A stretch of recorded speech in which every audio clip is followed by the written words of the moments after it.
and Ezekiel chapter 10. And I wanted to start, just before we get into the chapter, with going back a little bit and looking at Solomon building the temple and what the temple was originally built for, and how it, why it's so disturbing that we've come to this point that we have in Ezekiel. So I'm looking at 1 Kings chapter 6. That's where Solomon builds the temple. And it starts with, I'm just going to go ahead and read the chapter, because everywhere where it has cubits, I've converted that into feet. So you just kind of build this temple in your mind as we're reading it. In the 480th year after the Israelites came out of Egypt, 480 years later, in the 4th year of King Solomon's reign over Israel, in the month of Ziv, the 2nd month, he began to build the temple of the Lord. The temple that King Solomon built for the Lord was 90 feet long, 30 feet wide, and 45 feet high, which really doesn't sound that big, does it, in today's modern terms. The portico at the front of the main hall of the temple extended the width of the temple, that is 30 feet wide, and projected 15 feet from the front of the temple.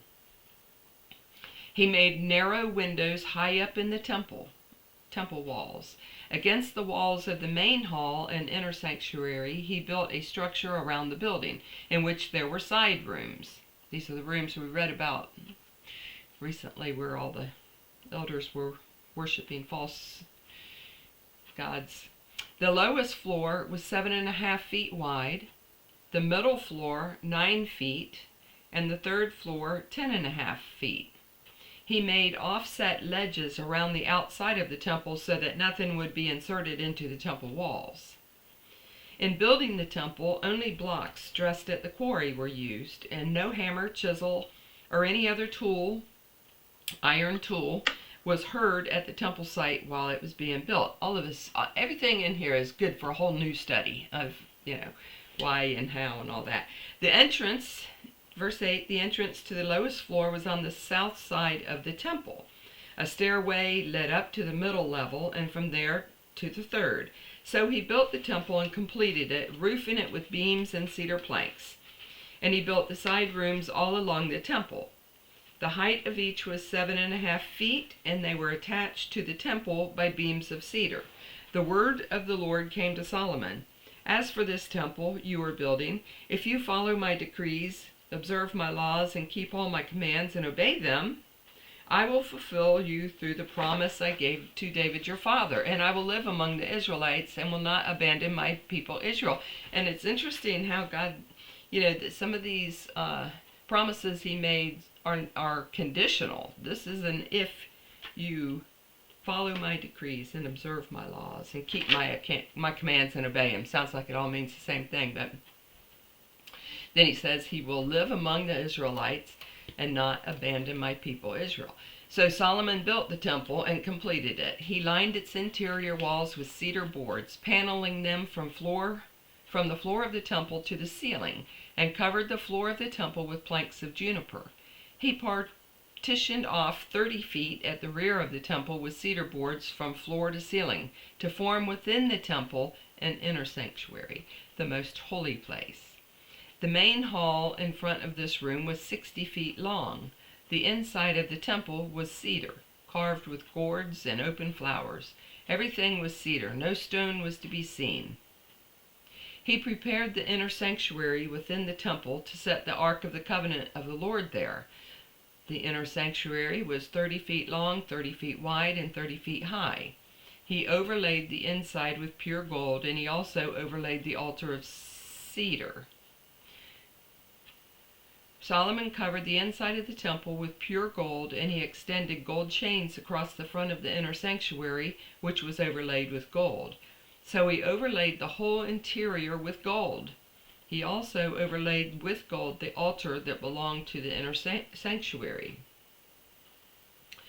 For the inner sanctuary, he made a pair of cherubim out of olive wood, each 15 feet high. One wing of the first cherub was 7.5 feet long, and the other wing 7.5 feet long, 15 feet from wingtip to wingtip. The second cherub also measured 15 feet. For the two cherubim were identical in size and shape. The height of each cherub was 15 feet. He placed the cherubim inside the innermost room of the temple with their wings spread out.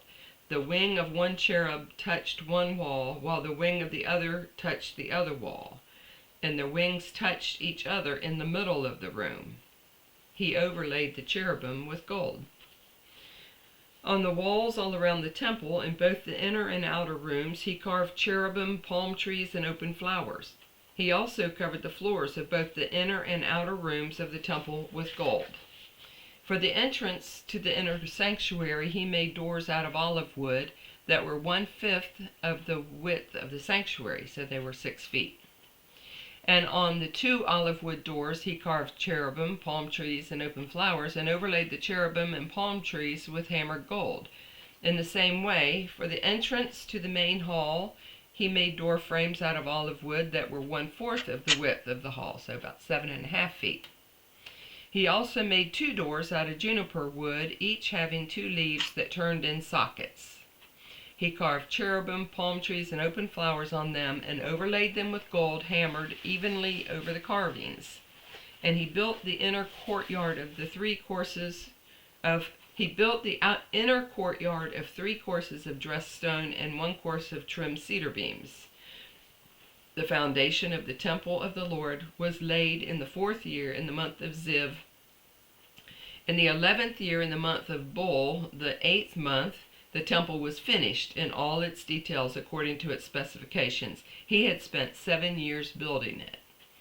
It took him 7 years to build this, and kind of get this idea of how everything was overlaid with gold. And anyway, again, he used all of God's most precious creation, metals and woods, the best of the best. He used the best of the best to build the temple. And it stood for 400 years. From the time he built it here until the time Babylon destroyed it was roughly 400 years. The rabbinic texts say that it was 410 years, and secular resources say that it was 370 years, so I'm going with roughly 400 years. And then we know that what he put in it, I'm not going to find that and read that, but he put in the Ark of the Covenant, he put the table of showbread, the altars for incense, the lampstands, put a bronze altar in there. Out in the court was the bronze altar and the bronze sea, which is a big basin. There were small basins all over the place for people to be washing, cleansing themselves before they made the sacrifices. All of these kinds of things that allowed them to continue with the Levitical duties at this temple that they were doing in the tabernacle. So then Solomon he's finished building it, he dedicates the temple. And in 2 Chronicles chapter 7, the first 3 verses say this: As soon as Solomon finished his prayer, fire came down from heaven and consumed the burnt offering and the sacrifices. And the people had brought all kinds of sacrifices. Too many to count, I think it says. Fire came down from heaven and consumed the burnt offering and the sacrifices, and the glory of the Lord filled the temple. And the priests could not enter the house of the Lord, because the glory of the Lord filled the Lord's house. When all the people of Israel saw the fire come down and the glory of the Lord on the temple, they bowed down with their faces to the ground on the pavement and worshipped and gave thanks to the Lord, saying, For he is good, for his steadfast love endures forever. So just in those 3 verses, you've got the glory of the Lord, the glory of the Lord, the glory of the Lord. Then this is when the glory of the Lord entered the temple. When it was dedicated to him, he came in. And a mere Safati. Can't say that very well. But here's what he said about this. He says, for all the years since he built it, the Lord's glory remained. Through the terrible times of King Abijah and Jehoram, the illegitimate usurpation by Queen Athaliah, the blood-drenched reign of Manasseh, and the sin-filled incompetence of the final four monarchs, the love of the Lord had allowed his glory to continue residence in the temple. But finally, enough was enough. The Lord's patience had been tried beyond its breaking point, and the glory of the Lord lifted from the temple and hovered at the structure's threshold, which is what we're going to read about today. But I wanted to go through just to get in mind what some of the things that Amir was pointing out here. What was, we see Solomon built the temple. We see all of the sacred items placed there. All of the glory of the Lord comes into the temple, and then these kings come along. King Abijah that he mentioned was the second king of Judah. Just the second. He was Solomon's grandson. And he walked, the Bible says in 1 Kings 15:3, and he walked in all the sins that his father did before him. And his heart was not wholly true to the Lord his God as the heart of David his father. Then, so if he was Solomon's grandson and he was the second king of Judah, and he walked in all the sins that his father did before him, that kind of points to Solomon, right? To his sinfulness too. He was wise, but he was sinful. King Jehoram in 2 Chronicles 21:4-6 says, when Jehoram had ascended the throne of his father and was established, he killed all his brothers with the sword, and also some of the princes of Israel. Jehoram was 32 years old when he became king, and he reigned 8 years in Jerusalem. And he walked in the way of the kings of Israel, as the house of Ahab had done, for the daughter of Ahab was his wife. And he did what was evil in the sight of the Lord. We know Ahab was evil. Queen Athaliah, she was the daughter of King Ahab and Queen Jezebel. And she married the king we just talked about, King Jehoram. So we see the evil in the throne there. King Manasseh, you remember him. He rebuilt the high places his father Hezekiah had destroyed, and he also erected altars to Baal and made an Asherah pole, as Ahab, king of Israel, had done. He bowed down to all the starry hosts and worshipped them. He built altars in the temple of the Lord, of which the Lord had said, in Jerusalem I will put my name. In the 2 courts of the temple of the Lord, he built altars to all the starry hosts. In the 2 courts of the temple of the Lord, this is what we're dealing with now, he built altars to the starry hosts. He sacrificed his own son in the fire. He practiced divination, sought omens, and consulted mediums and spiritists. He did much evil in the sight of the Lord, arousing his anger. And it says that Manasseh also shed so much innocent blood that he filled Jerusalem from end to end. But so not only did Manasseh sin personally, but he led the people into sin, into forsaking the Lord and worshiping idols. And the extent of their sin was such that God declared he would wipe out Jerusalem as he had done the northern kingdom of Israel. So when Jeremiah says that God's going to bring judgment, he kind of throws Manasseh's name up in there because of the sin of Manasseh, he says. But so then the final 4 monarchs that Amir was alluding to, if you Jeremiah covered them all pretty good, I think. Jehoahaz was the grandson of Ahab and Jezebel and followed in their sin. Jehoiakim was the son of King Josiah, which was a good king, but he did not follow in his father's footsteps, but did evil in the sight of the Lord. Remember, he's the one who burned the scroll page by page when Josiah had it read to the king, he sent somebody else to read it to the king because he wasn't allowed to go into the courts. Or Jehoiakim, that he didn't like the message on the scroll. And then there's Jehoiachin, who was his son. Says that he did evil in the sight of the Lord. He reigned for 3 months. And finally, Zedekiah, he was put on the throne by Nebuchadnezzar as a vassal king. He was weak and feared Babylon until he turned on Babylon. He rebelled against Babylon and allowed widespread idolatry to continue. So if you just think about it, God builds this temple, and all of these kings, of course the kings don't live in the temple, God does, but all of these kings of Israel's, the people that he put in charge to lead the people, he's putting up with them for all this time. He's putting up with all of their sinfulness, their leading. I mean, when God,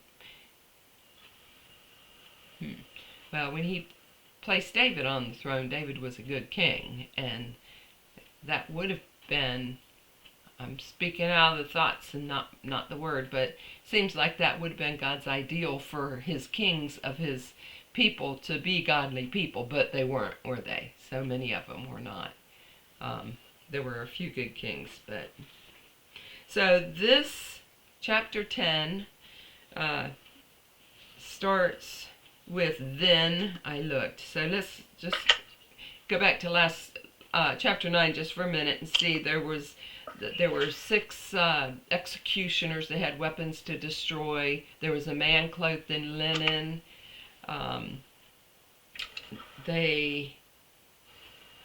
The man clothed in linen with a writing case. We haven't gotten to the writing case yet, I don't think, but he was sent out to mark on the foreheads those who sigh and groan over the sins of the nation. And then he tells the executioners to go after him and kill the ones who have not been marked, men, women, and children. And he says, start in the sanctuary. And then the man dressed in linen comes back and he says, I have done all as you have commanded. So he comes back to the Lord. He's gone out and marked everybody. He comes back in, and then it picks up here in verse 1. Then I looked, and behold, on the expanse that was over the heads of the cherubim, there appeared above them something like a sapphire, in appearance like a throne. So this is a spiritual vision that Ezekiel is having. So remember the beginning of chapter 9.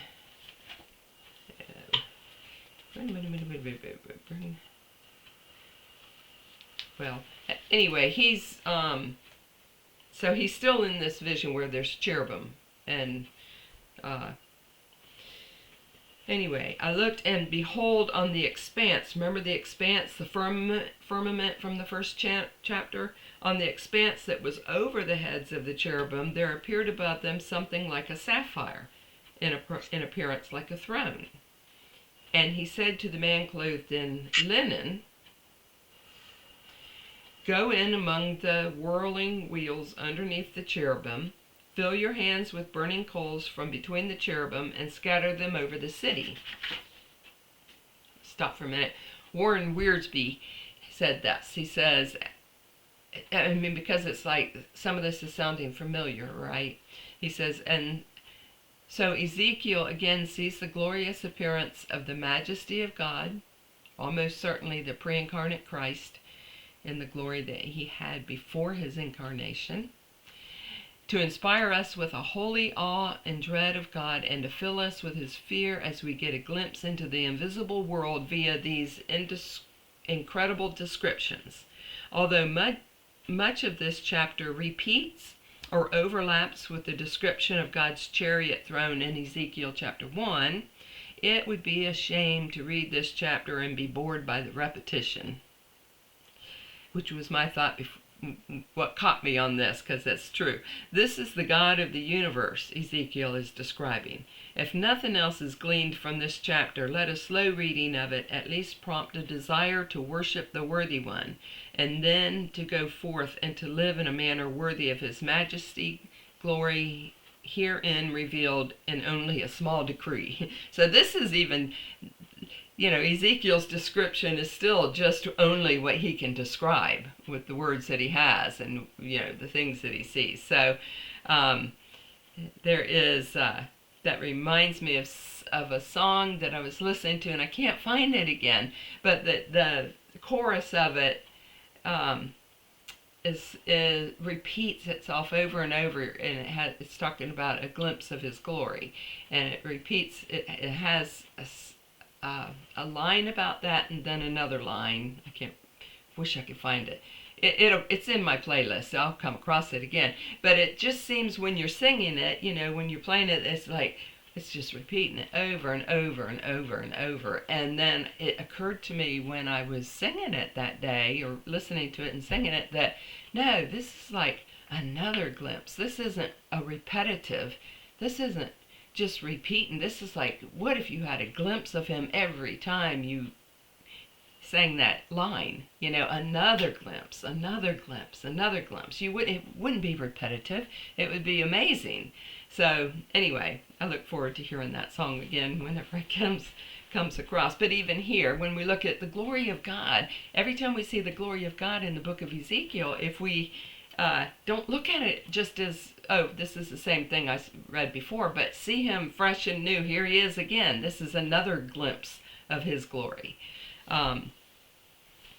Anyway, that was exciting to me, because that's what has been exciting to me for the last couple of weeks, waiting to get into this with y'all, because it's my vision of him. When I pray, or when I'm asking for something, or when I'm imagining his power, this is the God that I'm praying to. So in the Old Testament, the cherubim mark the location of the throne of the Lord's earthly kingdom.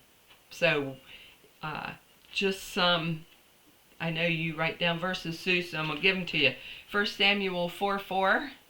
So the people sent to Shiloh and brought from there the ark of the covenant of the Lord of hosts, who is enthroned on the cherubim. 2 Samuel 6:2. The Lord of hosts, who sits enthroned on the cherubim. 2 Kings 19:15. And Hezekiah prayed before the Lord and said, O Lord, the God of Israel, enthroned above the cherubim. Psalm 99:1. The Lord reigns, let the people tremble. He sits enthroned upon the cherubim. Let the earth quake. It's like over and over we learn that God... Can you tell me the 2 Kings again? 19:15. And so, I just want us to get this in our head about, so I think we've probably read this before. God told Moses how to make the cherubim. Exodus, for the tabernacle. Exodus 25:17-22. Look at the clock. I think we're good. You shall make a mercy seat of pure gold. 2 cubits and a half shall be its length, and 1.5 cubits its breadth. And you shall make 2 cherubim of gold, of hammered work shall you make them, on the 2 ends of the mercy seat. Make 1 cherub on one end, and 1 cherub on the other end. Of one piece with the mercy seat shall you make the cherubim on its 2 ends. The cherubim shall spread out their wings above, overshadowing the mercy seat. With their wings, their faces one to another, toward the mercy seat shall the faces of the cherubim be. And you shall put the mercy seat on top of the ark, and in the ark you shall put the testimony that I shall give you. There I will meet you, and from above the mercy seat, from between the 2 cherubim that are on the ark of the testimony, I will speak with you about all that I give you in commandment for the people of Israel. So the hammered, chiseled, gold-plated cherubim, they were the earthly, physical, seen representatives of the actual spiritual heavenly gardens of the Ark of the Covenant. So what, these golden cherubims, they're representatives of the real spiritual. They don't just represent something that we can't see. They represent these cherubim that Ezekiel is talking about over and over, that are covering the mercy seat, that are 15 feet wide, that, so anyway, the Lord is enthroned above the cherubim. Um, the and I was thinking about that this morning a little bit when I was reviewing this. The cherubim that cover the ark, that protect,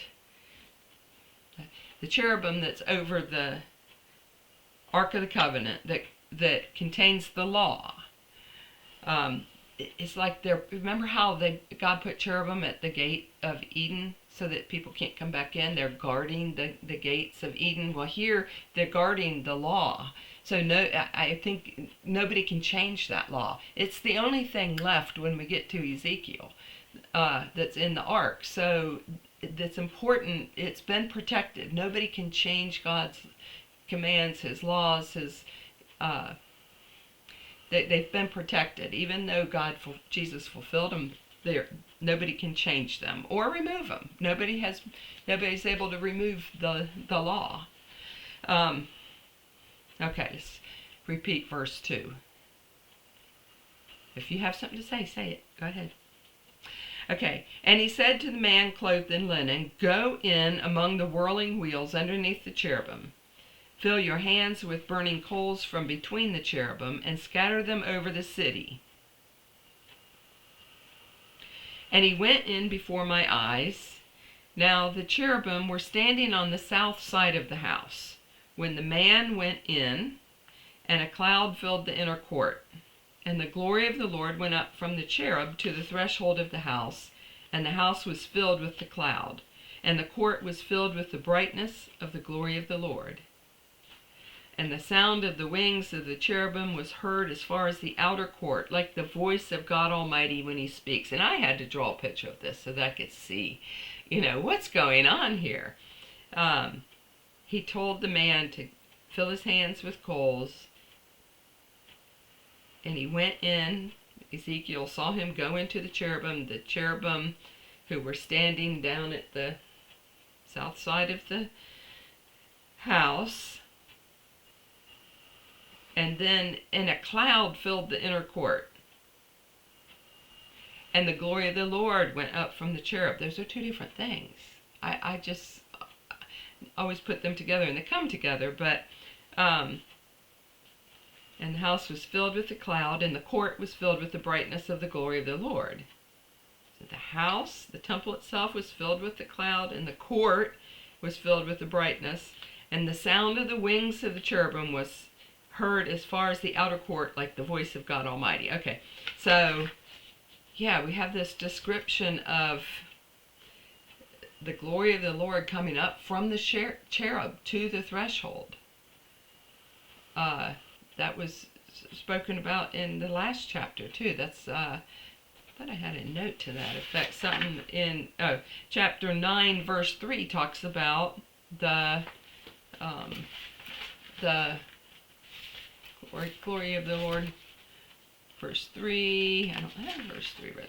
Now the Shekinah, I put Shekinah. Now the glory of the Lord of Israel had gone up from the cherub on which it rested to the threshold of the house. And he called to the man clothed in linen. So he kind of doing this again, going back to that point. The glory of the Lord went up from the cherub on which he rested to the threshold of the house. He left the mercy seat, went to the threshold, and the house was filled with the cloud. And then the court was filled with the brightness of the glory of the Lord. The cloud is acting as a visible veil that covers the intense brightness of the glory of the Lord. You got to have the cloud. You can't see Him without it. Exodus 40:34 talks about that. Then the cloud covered the tent of meeting, and the glory of the Lord filled the tabernacle. And Moses was not able to enter the tent of meeting because the cloud settled on it, and the glory of the Lord filled the tabernacle. So it's just His grandeur. It's just His glory, the glory. And here in this little part, we have sights and sounds. So we get to really delve into it. He says the sounds of the wings of the cherubim was like the voice of God Almighty when he speaks. What's that like? Ezekiel 1:24 says, "And when they went, I heard the sound of their wings like the sound of many waters, like the sound of the Almighty, a sound of tumult, like the sound of an army." So there's another description of the wings that he was talking about, and it sounds like the voice of the Almighty. Psalm 29:3-4 says, "The voice of the Lord is over the waters. The God of glory thunders, the Lord over many waters. The voice of the Lord is powerful. The voice of the Lord is full of majesty." And then Job 40:9 says, "Have you an arm like God?" This is God kind of being cynical with Job. "Have you an arm like God? Can you thunder with a voice like his?" And it goes on. But he talks about his voice.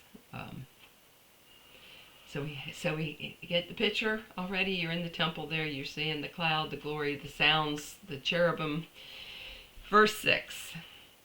"And when he commanded the man clothed in linen, take fire from between the whirling wheels, from between the cherubim, he went in and stood beside a wheel. And a cherub stretched out his hand from between the cherubim and to the fire that was between the cherubim." So we see there was fire between the cherubim. "And took some of it and put it into the hands of the man clothed in linen, who took it and went out. The cherubim appeared to have the form of a human hand under their wings." Verse 2, if we go back to the same chapter, it tells us that the man in linen was to take the coals, the fire, and scatter them over the city. And when this happened, 2 Kings 25 verses 8 and 9 tells us when this happened. Nebuzaradan, the captain of the bodyguard, a servant of the king of Babylon, came to Jerusalem, and he burned the house of the Lord, and the king's house, and all the houses of Jerusalem, every great house he burned down. So you see, what God says is going to happen. What God tells his prophets to tell the people is going to happen will happen. This picture of scattering coals over Jerusalem for judgment is paralleled in John's description of the final outpouring of God's wrath in Revelation 8:5, where the angel took the censer and he filled it with fire from the altar and threw it to the earth, and there followed peals of thunder and sounds and flashes of lightning and an earthquake. You see where we sit in the middle of all of this. We saw Ezekiel, God told Ezekiel to tell the people this is going to happen. We see that it happened. We know that it happened by history, by the Bible. And we also have heard the prophecy from John of what's going to happen. So we're kind of sitting here in the middle between that fulfilled promise and the one that's yet to be fulfilled. Verse 9 says, "And I looked, and behold, there were 4 wheels beside the cherubim." And I think we came to this in the first chapter when we were trying to describe the cherubim a little bit better, but it's good to review where it lands here. "And I looked, and behold, there were 4 wheels beside the cherubim, one beside each cherub. And the appearance of the wheels was like sparkling beryl. As for their appearance, the 4 had the same likeness, as if a wheel were within a wheel. When they went in any of their 4 directions without turning as they went. But in whatever direction the front wheel faced, the others followed without turning as they went. And their whole body, their rims and their spokes, their wings and the wheels were full of eyes all around. The wheels that the 4 of them had. As for the wheels, they were called in my hearing the whirling wheels. And every one had 4 faces. The first face was the face of a cherub. The second face was a human face. And the third the face of a lion, and the 4th the face of an eagle. Which is a whole nother study, but I think we talked about that in the first chapter too, I think. But they were in complete submission to the Spirit. Whatever the Spirit, the Spirit of the wheels was. Did we get to that point? No. They were in complete submission to the Spirit of God, which had them all working in unison. Wherever one went, the other one went. They went. You just see the order. No chaos. It's just order. And the cherubim mounted up. They rose upward. And okay, so here we are in Ezekiel at the temple with God, with the glory of the Lord and the cloud and all that, and he's seeing these cherubim. The cherubim mounted up. See, they were down at the south of the court, right? They mounted up. These were the living creatures that I saw by the Chebar Canal. And when the cherubim went, the wheels went beside them. And when the cherubim lifted up their wings to mount up from the earth, the wheels did not turn from beside them. When they stood still, these stood still. And when they mounted up, these mounted up with them. For the spirit of the living creatures was in them. So you see Ezekiel seeing the spiritual world. His vision, the vision, you know, and how do I say this? It's like this, the spiritual world is real. What he's seeing is actually real. Maybe it's not something you and I can touch, but it's real. It's the spiritual world. It's where we're heading. What I don't want to say things that I have to explain my thinking. That's bad. But I like to imagine. These descriptions overwhelm our imagination. That's funny. But they're surely only a foretaste of the majesty of our Lord Jesus when we see him arrayed in all his glory. And it made me stop to think. What are we actually going to see when we see Jesus face to face? You know, I don't know. Are we going to see Jesus as he looked like a man when he walked the earth? Are we going to see Jesus more in his glory? What? I don't know the answer to that, but it makes me stop to think. Maybe I'm not going to... Beats me. Right now we see dimly, right? When we see him, we'll see him more clearly when we get to that point. But what are we going to see? What will we think when we see angels? You know, are they going to look like us, 5, 6 feet tall with wings? No. The angels are, you know, by Ezekiel's description, they're a lot more majestic than that. They're a lot more powerful. I mean, you know, I'm just going by what my imagination is. Maybe you guys have already imagined them to be a lot more powerful than I have, but... And we're not going to look like them. No. Mm-mm. A lot of people have that idea that we become angels, No. but we're not. No. Nope. We have different jobs, it's no more than we're going to become horses, you know. It's we were created to be who we are. Yep. Still, it's intriguing that we'll be judging angels.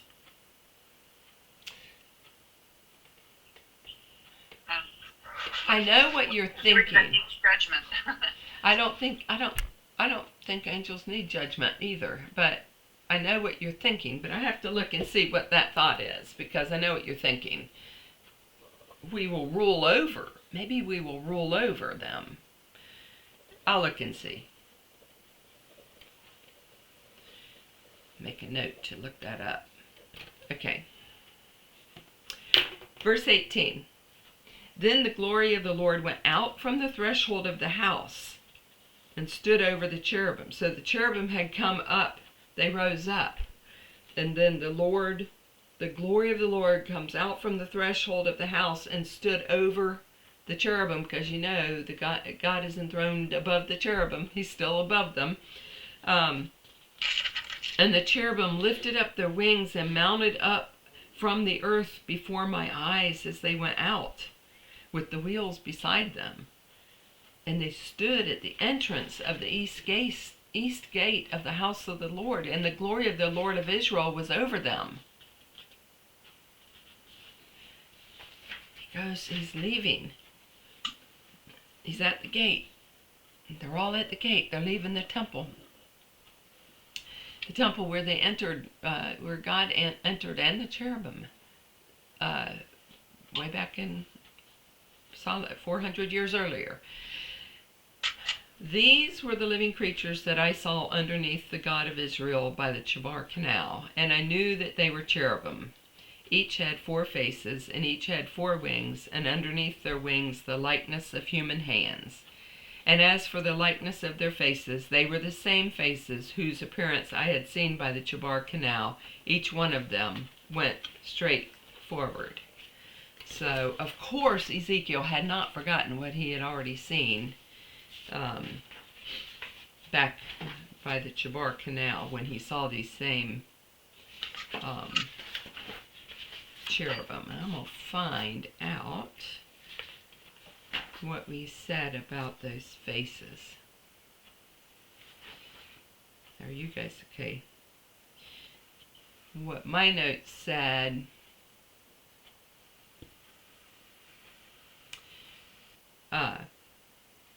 the likeness, each had a human face.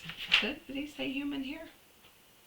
Anyway, the human face represented intelligence and the ability to reason, made in the image of God, representing wisdom and understanding. The face of the lion possibly represents strength, majesty, and kingship. Would make sense. Think about Jesus as the Lion of Judah. An ox represents service, strength, sacrifice. The aspect of God's nature that involves provision and sacrifice. And the eagle represents divine protection and deliverance on eagle's wings. You know, remember those verses that talks about riding on eagle's wings? It could represent God's omniscience and the ability to see all things from a heavenly perspective,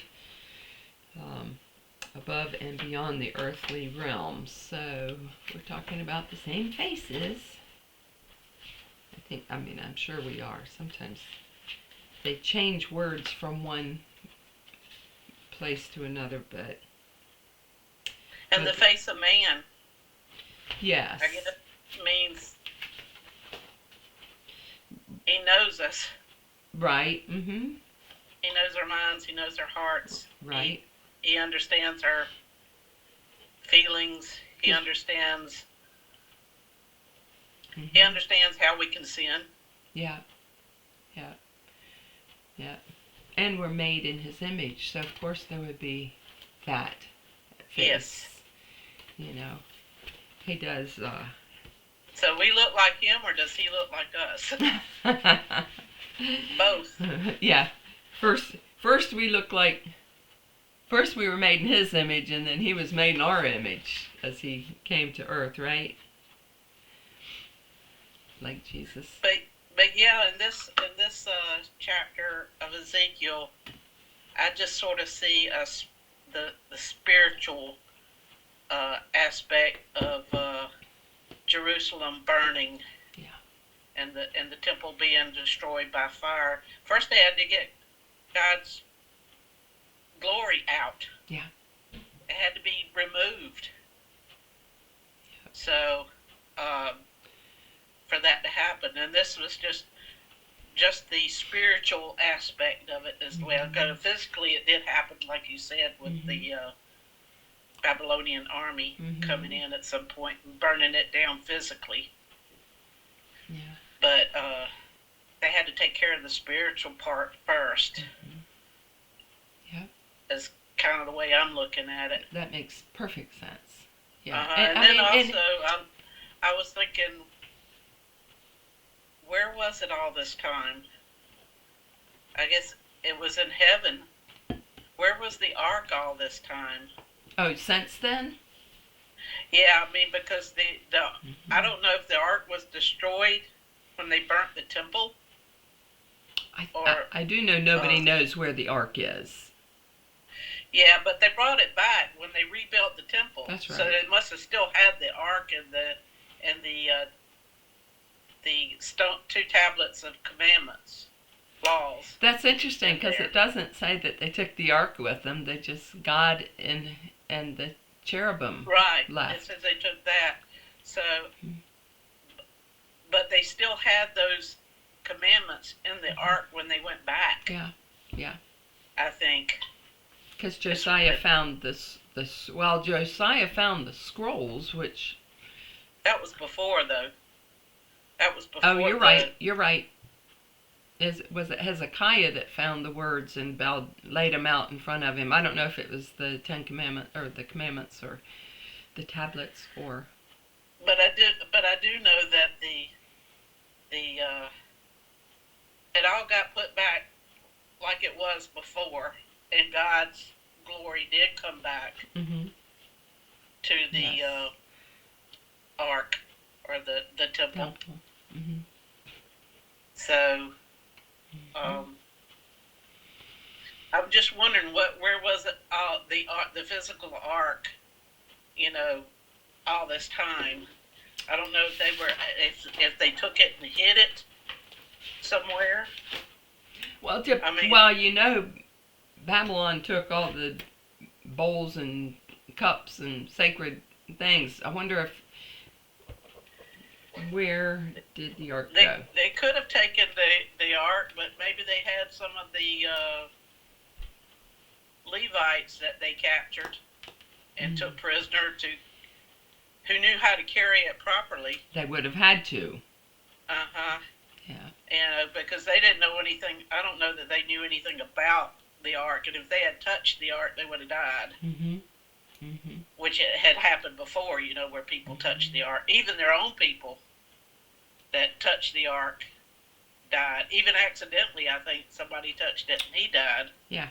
He was trying to keep it from falling or Uh-huh. from hitting the ground. Uh-huh. So maybe that's what happened is that. But somehow, it was protected enough because God knew that he was going to bring his people back home. And they were going to be his people. Mm-hmm.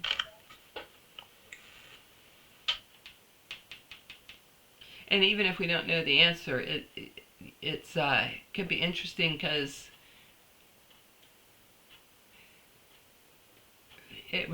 everything was inlaid in gold, right? It was covered in gold, so that could be some kind of protective covering for some items. I don't know. I guess it all burnt down, melted into a pile of gold. I don't know. But it could have protected it. What? I think they would have stripped all that gold out of there. That's what I think. Yeah. Because they weren't dummies. Yeah. So I think they would have stripped all that gold out of there. I don't know that I doubt if they touched the ark. Mm-hmm. Yeah. That would mean nothing to them. Everything in there they could touch. Mm-hmm. They just couldn't touch, because God's Spirit had already left. By the time they got there, God's Spirit had already. Yes. By the time they burned it down, his Spirit was gone. Yeah. So maybe they could touch the ark because he wasn't there anymore. And what happens when God's not sitting on the mercy seat anymore, separating the people from his law like that? I know that Jesus comes in and he becomes that, he fulfills the law. He we don't need to be protected from the law anymore. Like, I'm just going off the top of my head here trying to figure things out. The mercy is still there.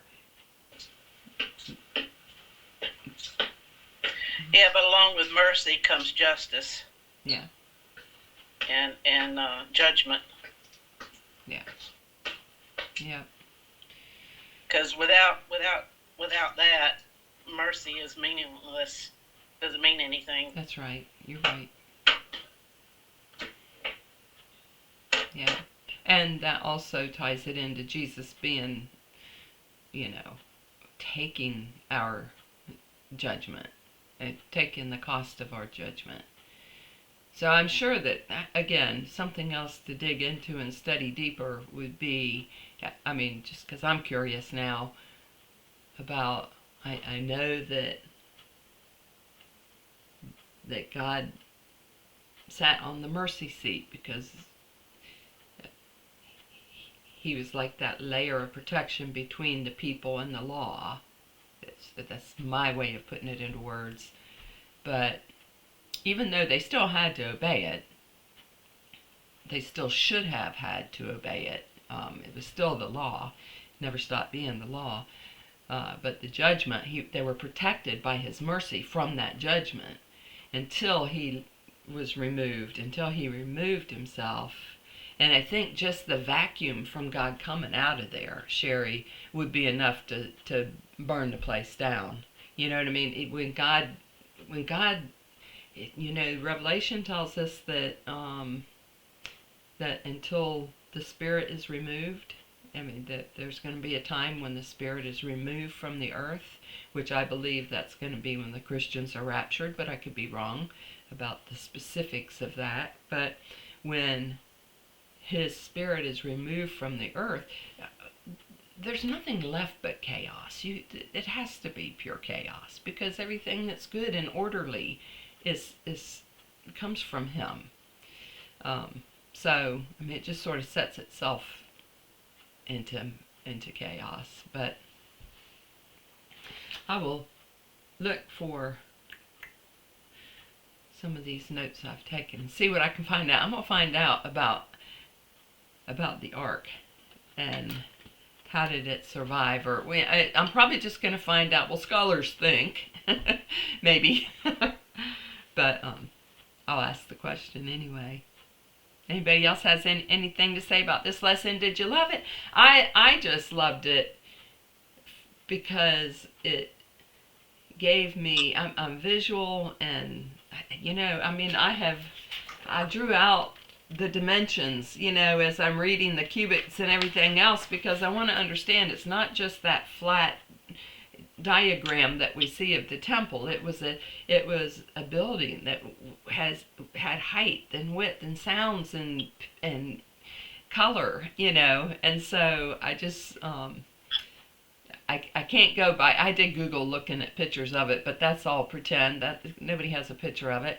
So anyway, there's a Lego build you can make of it. There's what?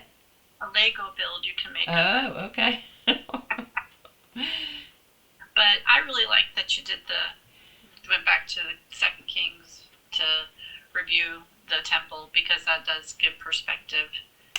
Yeah. When I was reading this, I don't know why, because it hasn't hit my head this way before in reading it, but when I was reading this chapter, it was like he was in the temple and the cherubims were coming to life in my head, Mm-hmm. I don't know. Yes. He wasn't. He was by the river, but that's just the way it played in my head when I was reading it. Yeah. He was seeing the reality of the spiritual that's represented by the physical that we have, right? I also was it gave me a better understanding of God's mercy that he would allow for 400 years. That's a long time. In fact, I went back and thought, well, 400 years ago was 1626. What was going on in 1626? I did a note.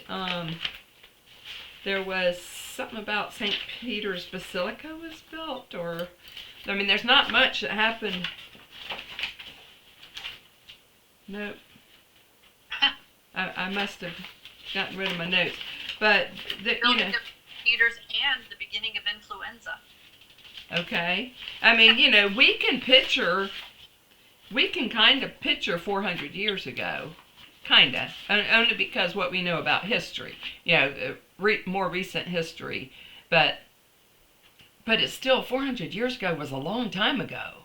And that is a long time for king after king after king for the most part, to be leading God's people into sin and idolatry and not getting rid of it entirely. For the, when the good kings came, and 400 years is a long time, and for us as humans to be merciful to anybody, right? But God's not us, and He's full of patience and kindness and love and mercy, and it's just shown in His temple, and how long He put up with it in His temple. I mean, His place of worship, His sacred space. Gosh, that amazes me. But then, we're His temple, and our bodies are sacred, His sacred space, and so we need to consider that when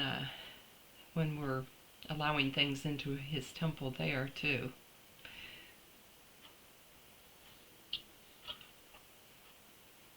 It's interesting that there was 400 years of silence from God, and 400 years of God being in the temple. That the Bible has a lot of repeat time frames. Mm-hmm.